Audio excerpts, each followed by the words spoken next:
IPL की शुरुआत हुई तो एक केकेआर की टीम शाहरुख खान ने जब ली तो कोरबो लोड़बो जीतबो रे खूब प्रचार हुआ था इसका। और हर बार जोश के साथ ये टीम आती थी। शुरुआत कुछ अच्छी नहीं रही, लेकिन गौतम गंभीर के हाथों में जब कमान आई तो कमाल कर दिया उन्होंने। दो सीजन उन्होंने चैंपियन बनाया और अलग अलग हीरो भी निकल कर आए। मानवेंद्र बिस्ला, आपको याद होगा कि किस तरीके से उन्होंने केकेआर को चैंपियन बनाया। मनीष पांडे वहीं से उभरे। गौतम गंभीर का एज अ कप्तान वो सबसे बड़ा जो अचीवमेंट रहा उनके करियर का, कह सकते हैं। गौतम गंभीर की एक बार फिर से वापसी हो गई है केकेआर में। वो आ गए हैं लखनऊ छोड़कर। श्रेयस अय्यर भी फिट है, रिंकू सिंह है इस टीम में। टीम ठीक ठाक दिख रही, लेकिन पिछले साल बहुत अच्छा प्रदर्शन नहीं रहा। तो आज केकेआर पर ही चर्चा होगी, यानी कोलकाता नाइट राइडर्स पर, जो कि सौरव गांगुली से कप्तानी से चलते हुए श्रेयस अय्यर की कप्तानी तक आ गई है। इस बार क्या तैयारी है, गंभीर के आने से क्या बदलाव होगा, रिंकू सिंह क्या कुछ करेंगे और श्रेयस अय्यर इस टीम को कहां तक लेके जाएंगे। अभिषेक मेरे साथ है। अभिषेक, सबसे पहला सवाल यही गौतम गंभीर से शुरू करते हैं। याद है 2012-14 आईपीएल समाप्त पर था, गंभीर की वो कप्तानी, गंभीर का वो टेस्ट मैच वाली फील्डिंग लगाना। लखनऊ छोड़कर फिर आ रहे हैं पुरानी जगह पर, पुराना प्यार दिख रहा है। कुछ लग रहा है बदलाव होगा, ट्रॉफी में तब्दील हो पाएगा? देखिए रोहित, नो डाउट गंभीर जब से केकेआर में आए हैं चीजें बदलती नजर आ रही हैं। कई सारी चीजों पर मैं गौर करवाना चाहूंगा अपने दर्शकों को। सबसे पहले मनीष पांडे, ऐसा लग रहा था कि शायद करियर खत्म है, मनीष पांडे को मौका भी नहीं मिल पा रहा था, कोई टीम ले नहीं रही थी। लोग सोच रहे थे कि खत्म हो चुके हैं, T20 तो बिल्कुल भी नहीं है और प्रदर्शन भी हो नहीं रहा था। ये सिंपल बात है। लेकिन मनीष पांडे पर जैसे ही गौतम गंभीर ने दाव लगाया, उससे साफ हो चुका है कि गौतम गंभीर को पता है कि मेरा मैच विनर खिलाड़ी 2014 का था मनीष पांडे फाइनल का, वो दोबारा कर सकते हैं। और जैसे ही मनीष पांडे केकेआर में घरेलू क्रिकेट में उन्होंने शतक लगाना शुरू कर दिए, रन हो क्या मार लगा दिए मनीष पांडे। तो मनीष पांडे की वापसी बहुत बड़ा संकेत है केकेआर में। उसके बाद में गस डिक्सन को हटाकर चमीरा को लाना। चमीरा आपको पता है कि लखनऊ में थे, गौतम गंभीर के साथ रह चुके हैं। गंभीर को पता था कि चमीरा क्या कर सकते हैं, किस तरीके की गेंदबाजी करते हैं, क्या रफ्तार है उनके पास, विकेट टेकर है, ये गंभीर जानते थे। हमने भी देखा है चमीरा को गेंदबाजी करते हुए। तो अपनी गेंदबाजी को मजबूत करने के लिए गंभीर ने चमीरा पर दाव लगाया। और देखिए T20 में खासतौर पर बात कही जाती है, बेशक बल्लेबाजों का खेल है, लेकिन आपकी टीम को अगर चैंपियन बनना है तो आपके पास गेंदबाजी भी मजबूत होनी चाहिए। ये T20 में है। और अगर मैं केकेआर के स्क्वाड को देखूं तो चमीरा और चमीरा के बाद में आप एक बार स्क्वाड चला लेते हैं फिर आगे करते हैं। हाँ, ये टीम दिख रही है आपको, अभिषेक बताइएगा। और चमीरा के बाद मिचेल स्टार्क, अगर इन दोनों गेंदबाजों को मैं छोड़ दूं तो केकेआर में तजुर्बेकार गेंदबाज नहीं है। आप वैभव अरोड़ा की बात कर लीजिए, आप चेतन सकारिया की बात कर लीजिए, आप हर्षित राणा की बात कर लीजिए। ये जो गेंदबाज है ना, ये नए गेंदबाज हैं। ये ऐसा नहीं कह सकते कि आप बहुत 4-5-6 सालों का तजुर्बा है। तो ऐसे में मिचेल स्टार्क और चमीरा, इन दोनों का होना केकेआर की गेंदबाजी को मजबूत करता है। ये संकेत साफ तौर पर। लेकिन प्रॉब्लम रोहित वही आ जाएगी कि आप दोनों विदेशी खिलाड़ियों को एक साथ कैसे खिलाएंगे, किसको बाहर करेंगे, क्योंकि आंद्रे रसल तो बाहर होने वाले नहीं है। सुनील नरेन को क्या केकेआर बाहर करेगी, बलिदान करेंगे क्या सुनील नरेन का? अभी फिल सॉल्ट आ गए हैं जेसन रॉय की जगह, और फिल सॉल्ट इस वक्त अच्छी फॉर्म में है, रन बना रहे हैं। मैं पिछले 5 दिनों के आंकड़े, 5 मैचों के आंकड़े उनके देख रहा था। 87 के एवरेज से 195 के स्ट्राइक रेट से रन बनाए, तो कमाल की बल्लेबाजी की है। बिल्कुल अभिषेक, कमाल की बल्लेबाजी है। लेकिन इन सब के बीच में एक नाम वो जो कि पिछले सीजन में हमें नहीं दिखा, श्रेयस अय्यर है इस टीम में। अभी हाल फिलहाल में थोड़ा विवाद भी जुड़ा बीसीसीआई के साथ उनको लेकर। श्रेयस अय्यर इस टीम को कितनी मजबूती दे रहे हैं? एज अ कैप्टन उनकी वापसी जिस तरीके से हो रही है। देखिए रोहित, नो डाउट श्रेयस अय्यर अच्छे कप्तान है, दिल्ली को फाइनल में पहुंचा चुके। हमने देखा था दिल्ली को जिस तरीके से उन्होंने फाइनल तक पहुंचाया था, और बल्लेबाज भी अच्छे, इसमें कोई बात नहीं। और समझ है उनके अंदर, वो कप्तानी वाली समझ है। और नीतीश राणा, कहूंगा कि नीतीश राणा ने भी पिछली बार बहुत हानि की। बात चाहे बल्लेबाजी की करिए, चाहे गेंदबाजी की करिए, या फिर अगर वो रिंकू सिंह लखनऊ के खिलाफ पिछली बार आखिरी मुकाबला जिता देते 1 रन से जो आ रही थी, तो लखनऊ केकेआर क्वालिफाई कर जाती। केकेआर क्वालिफाई कर जाती। तो नीतीश राणा की कैप्टनसी को भी आप गलत मत आके, अच्छी कप्तानी की है, समझ उनको भी है।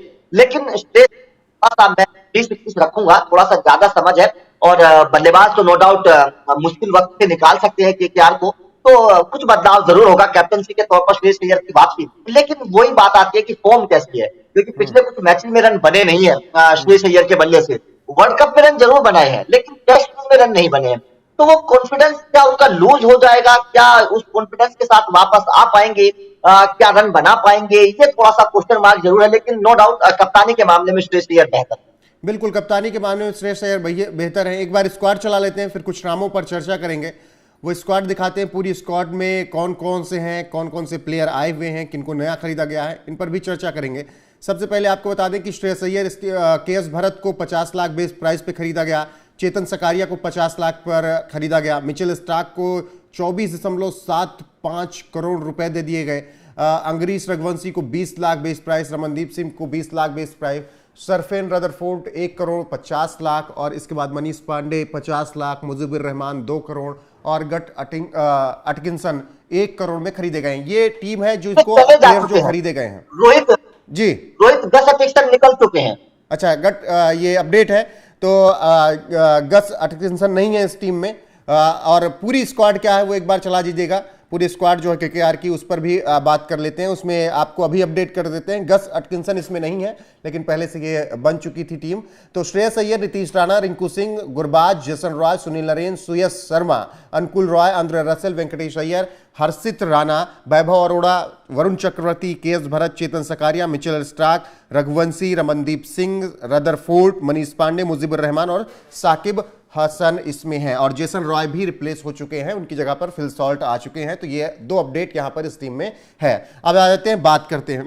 तो सबसे पहले अभिषेक, मिचेल स्टार्क पर चर्चा करूंगा। 24 करोड़ 75 लाख, इतने में कई फ्रेंचाइजी हो जाती है। आपकी पड़ोसी की फ्रेंचाइजी खत्म हो जाती, मुझे लग रहा है। देखिए रोहित, आईपीएल का इतिहास आप भी जानते हैं और मैं भी बता दूं अपने दर्शकों को, दर्शक भी जानते हैं कि आईपीएल के इतिहास में अभी तक जो सबसे महंगा खिलाड़ी रहता है वो प्रदर्शन कभी करता नहीं है। ये मतलब एक कह सकते हैं कि एक परेशान करने वाला आंकड़ा है। और केकेआर को लेकर एक अंदर की खबर मैं आप लोगों को बता दूं, क्योंकि बातचीत जो चलती रहती है केकेआर के साथ, जिस वक्त ये सब चीजें चल रही थी, ऑक्शन चल रहा था, उस वक्त कुछ लोग वहां पर मौजूद थे जिन्होंने ये बात बताई थी कि गौतम गंभीर ने जिस वक्त मिचेल स्टार्क पर दांव लगाया और जब बोली 20 करोड़ रुपए से ऊपर गई, तो एक साख की लड़ाई हो गई। गंभीर चाहते नहीं थे मिचेल स्टार्क को इतना महंगा खरीदना, ये बहुत अंदर की बात है। गंभीर चाहते नहीं थे कि मिचेल स्टार्क को इतनी मोटी रकम दी जाए, लेकिन बात साख की चली गई थी, इसलिए गंभीर ने 24 करोड़ तक मिचेल स्टार्क के पीछे गए। और जब मिचेल स्टार्क को गंभीर ने, मैं इसलिए मिचेल स्टार्क पर, साख पे ठीक है, साख पे ठीक है, लेकिन आप एक फ्रेंचाइजी को रिप्रेजेंट कर रहे हैं, आप वहां पर पर्सनल ईगो नहीं ले सकते हैं। हो सकता है कुछ मैटर रहा हो गंभीर का, लेकिन मिचेल स्टार्क T20 के लिए 24 करोड़, आप मानते हैं कि वो ऐसे गेंदबाज हैं? भाई आरसीबी के लिए तो कभी खेलने आए नहीं जब चुना गया। बिल्कुल बिल्कुल। देखिए पिछले 2 सालों के आंकड़े रोहित ये है कि मिचेल स्टार्क ना के बराबर T20 खेले हैं, तो अनुभव में मतलब पिछले 2-3 सालों में बिल्कुल ना के बराबर T20 खेले हैं। ऐसे गेंदबाज को जो T20 खेला ही नहीं है, ऐसे को पौने 25 करोड़ 24 करोड़ से ज्यादा रकम देना मेरे हिसाब से बहुत गलत है, बहुत गलत फैसला। मुझे लग रहा है आप 2-3 अच्छे गेंदबाज दे सकते थे। मुझे लग रहा है अभिषेक, इस टीम में तो सुयश शर्मा और रिंकू सिंह डिजर्व करते हैं करोड़ों। बिल्कुल बिल्कुल, आपकी बात ठीक है। रिंकू को लेकर तो लगातार चर्चाएं होती हैं कि केकेआर का इस वक्त अगर इस पूरी स्क्वाड को आप देखेंगे, पूरी स्क्वाड को अगर आप देखेंगे, तो सबसे बड़ा मैच विनर खिलाड़ी ही रिंकू सिंह है। आंद्रे रसल से भी ज्यादा बड़े मैच विनर खिलाड़ी इंडिया के लिए खेल के आ रहे हैं। आपकी एक कॉन्फिडेंस, वो दबाव नहीं होगा कि मुझे इंडिया के लिए खेलना है, वहां से खेल के आ रहे हैं, तो आपकी मुझे लग रहा है कि और फायर दिखेगा रिंकू में। बिल्कुल फायर दिखेगा। और देखिए रिंकू को अपने आप को साबित करना है। जब खिलाड़ी के अंदर आग लगी हुई होती है ना कि मुझे अपने आप को साबित करना है, तो वो खिलाड़ी बेहतर करता है। रिंकू सिंह के पास अभी बहुत वक्त है और टीम इंडिया तक तो पहुंच चुके हैं अपने प्रदर्शन के दम पर। और सबसे बड़ा टारगेट रिंकू सिंह का है T20 विश्व कप आने वाला। अगर वो आईपीएल में अच्छा करते हैं तो T20 विश्व कप में जाएंगे नो डाउट, क्योंकि रिंकू सिंह के नाम की चर्चा फिनिशर के तौर पर सबसे पहले है। ये बीसीसीआई के सूत्रों के हवाले से खबर है, रिंकू सिंह के नाम की चर्चा सबसे पहले है फिनिशर के तौर पर। तो रिंकू सिंह को नो डाउट ले जाने वाले। बिल्कुल, एक नाम पर और आ जाए, बहुत अपसेट किया पिछले सीजन आंद्रे रसेल, फिर से ऐसा लगा लिया नहीं जाएगा, रिटेन तक कर लिया गया। आंद्रे रसेल भाई क्यों इस टीम में, क्यों? देखिए रसल के बारे में मुझे ऐसा लगता है, जो केकेआर के सूत्रों के हवाले से खबर हाथ लगी है, कि रसल गंभीर के पसंदीदा है। क्योंकि जिस वक्त गंभीर चैंपियन बने थे उस वक्त रसल उनकी टीम में हुआ करते थे, सुनील नरेन उनकी टीम में हुआ करते थे, ये दोनों खिलाड़ी उनकी टीम में हुआ करते थे। तो गंभीर को ऐसा लगता है कि ये दोनों खिलाड़ी, और नो डाउट देखिए इसमें कोई डाउट भी नहीं है, रसल और सुनील नरेन का उस वक्त खेल एक अलग दर्जे का होता था। उनका वो पीक पर थे अपने भाई। हाँ हाँ, तो अब गंभीर को ऐसा लगता है, और मैं अंदर के आप लोगों को बात बता रहा हूं, 3 खिलाड़ी आईपीएल 2024 के बाद 3 खिलाड़ी केकेआर से रिलीज हो सकते हैं, जिनकी चर्चा लगातार चली अगर उन्होंने उनका प्रदर्शन बेहतर नहीं रहा, क्योंकि केकेआर में 2024 के बाद बड़ा तख्ता पलट होने वाला है। एक तो मिचेल स्टार्क, अगर मिचेल स्टार्क का प्रदर्शन बेहतर नहीं रहा तो 100% मैं आप लोगों को बता रहा हूं कि मिचेल स्टार्क बाहर जाने वाले हैं। अच्छा भी रहेगा ना तो छोड़कर फिर से लेने में विश्वास करेंगे, 24 करोड़ तो नहीं देना चाहेंगे हाँ, अगले सीजन। तो बिल्कुल मिचेल स्टार्क बाहर जाएंगे, सुनील नरेन बाहर जाने वाले हैं। ये सूत्रों के हवाले से खबर, सुनील नरेन को अब ज्यादा करियर बचा नहीं है, गेंदबाजी भी जब से एक्शन बदला है तब से उस तरीके की गेंदबाजी भी नहीं हो रही है, विकेट भी नहीं ले पा रहे हैं, और बल्लेबाजी में तो फेल ही चल रहे हैं पिछले कई सालों से। तो सुनील नरेन दूसरा नाम है जो बाहर जाने वाले हैं, और तीसरा नाम है आंद्रे रसल का। ये तीनों नाम जो है वो बाहर जाने वाले हैं आईपीएल 2024 के बाद, ऐसी खबरें हैं। क्योंकि केकेआर को फिनिशर की जरूरत थी, रोहित एक मिनट, केकेआर को फिनिशर की जरूरत थी, और फिनिशर के तौर पर रिंकू सिंह मिल चुका है। केकेआर को स्पिनर की जरूरत थी, स्पिनर की जरूरत थी, तो स्पिनर के तौर पर सुरेश शर्मा आपके पास है। ठीक है, तो केकेआर को जरूरत नहीं है इतनी महंगी स्टार। बहुत बहुत अच्छे से आपने बताया किस तरीके से रिप्लेसमेंट हो रहा है। एक नाम और बहुत उभरता हुआ सितारा, 21 में भी बहुत अच्छा प्रदर्शन रहा, 22 में भी अच्छा प्रदर्शन दिखा, लेकिन 23 वाले आईपीएल में कुछ खास नहीं कर पाए। एक वक्त लगा कि टीम इंडिया को एक ऐसा ऑलराउंडर मिल रहा है आईपीएल के जरिए जो कि इरफान पठान की तरह होगा, जो कि हार्दिक पांड्या के रिप्लेसमेंट के तौर पर होगा। हमने बहुत उम्मीदें पाल रखी थी वेंकटेश अय्यर से, लेकिन फिर वो चार्म दिखा नहीं, वो स्पार्क दिखा नहीं। अब की क्या उम्मीद करें? लेकिन वेंकटेश अय्यर को लेकर रोहित इस बार कुछ अलग सोच रहे हैं। गंभीर जो खबर है वो ये है कि आप याद करेंगे 2012-14 की टीम जो थी उसमें जैक कालिस हुआ करते थे, तेज गेंदबाजी ऑलराउंडर गौतम गंभीर की टीम में, और कालिस जो थे वो ऊपरी क्रम पर बल्लेबाजी करते थे और गेंदबाजी करते थे। तो खबर ये है, हम 2023 की अगर बात करें तो वेंकटेश अय्यर का इस्तेमाल हुआ था इंपैक्ट खिलाड़ी के तौर पर, उनको प्लेइंग 11 में नहीं रखा गया था, ठीक है। लेकिन इस बार जो खबर यह है कि वेंकटेश अय्यर को शायद गौतम गंभीर प्लेइंग 11 में रखेंगे ताकि उनकी गेंदबाजी और बल्लेबाजी दोनों का इस्तेमाल किया जा सके। गंभीर की हमेशा ये रणनीति होती है कि उनकी टीम में ऑलराउंडर्स ज्यादा हों, उनकी टीम में गेंदबाजी के ऑप्शंस ज्यादा हों। तो ऐसी खबरें सामने आ रही हैं कि इस बार वेंकटेश अय्यर आपको गेंदबाजी करते हुए नजर आएंगे आईपीएल में, और घरेलू क्रिकेट में इस वक्त अच्छा प्रदर्शन किया भी है। घरेलू क्रिकेट में वेंकटेश अय्यर ने गेंदबाजी से विकेट चटकाए भी है रनों के साथ साथ। तो मेरे हिसाब से जो खबरें सामने आई है केकेआर के सूत्रों के हवाले से कि वेंकटेश अय्यर आपको 2 ओवर हर मैच में करते हुए नजर आएंगे और शायद ऊपरी क्रम पर बल्लेबाजी करते हुए नजर आएंगे। ये वेंकटेश अय्यर को लेकर गौतम गंभीर का प्लान है इस बार। ठीक है, ओवरऑल ये टीम कैसी नजर आ रही है आपसे? गेंदबाजी के तौर पर एक बताइएगा, फिर बल्लेबाजी, फिर ऑलराउंडर, तीनों को थोड़ा अलग अलग करके बताइएगा कैसे नजर आ रही है।